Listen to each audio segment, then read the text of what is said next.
My husband really likes pecans, so I'm going to be making chocolate turtles for him. The first step, I'm going to start roasting these pecans.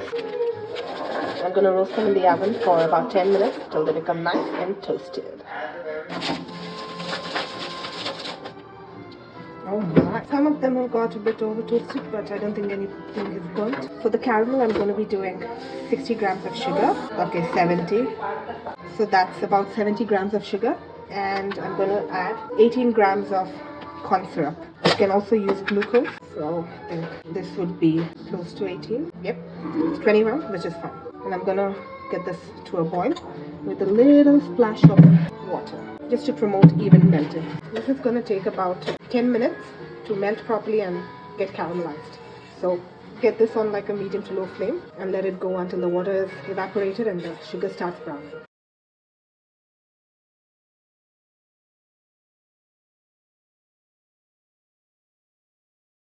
So that took about 5 minutes.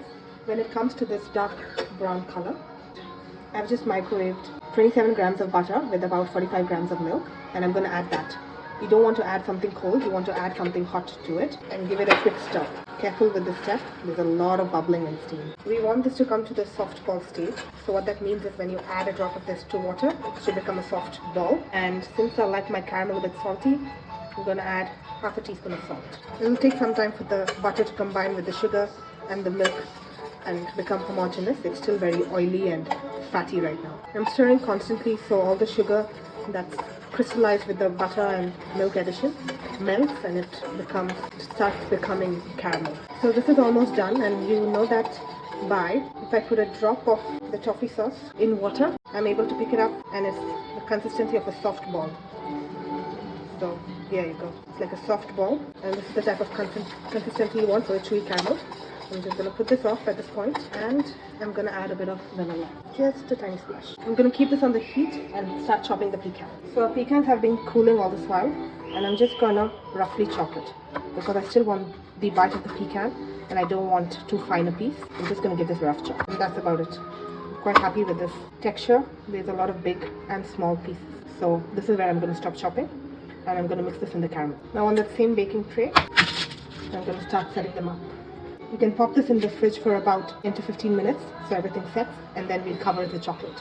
Run for it. We're going to melt about half this bar of chocolate, and there's a little bit of butter stuck to this. I'm just going to use whatever's left over here. You just need a little grease to get the melting even. So I microwaved the chocolate with the butter for a minute, and now just with that heat, any unmelted pieces of chocolate will melt. I'm just going to keep stirring until it does. So I popped it in for another 30 seconds and everything's nice and melted. As you can see, I'm just gonna add butter. That's ready. We're gonna get our turtles out. They've been chilling for about 5 minutes, and you can see it's already hard to the touch. So you can coat them now. I'm gonna keep them on here because I need this parchment paper for the chocolate. But it's still a bit soft, as you can see. It's not like a hard caramel. It's still a bit soft, and this is what you want. So you get a nice chocolate. They're going back in the fridge, so they're going to get a bit more cold. I'm going to try and work fast here. Just a little, drag it from the side, give it a shake, put it on here. The shapes are kind of changing, but I'm trying to peel them, but that's fine. This is the last one, and as you can see, the chocolate was just right. Another turtle and we wouldn't be able to cover it. This is the last turtle. Now on your back. Screw it. Just to give that salty sweetness. Okay, whatever. Now, it's gonna give the rest. This is why I labeled it careful. That's enough. It turned out so good.